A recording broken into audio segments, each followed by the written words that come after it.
women are able to maintain their own cars. So today I'm going to show you how to top up the washer fluid in a Mercedes-Benz E-Class. I'm going to be using a ready mix screen wash. This is the easiest way to do it.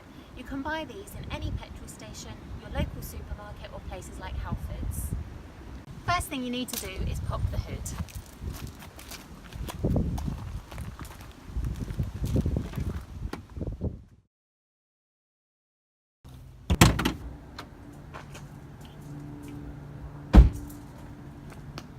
To open the bonnet fully, you'll need to find the release catch, which on the E-Class is just here.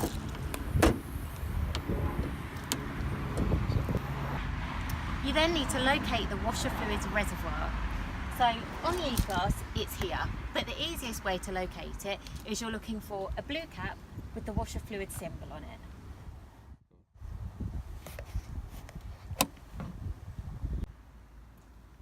Once you've opened the cap, you simply just need to fill it to the desired level. You might find this easier to use a funnel.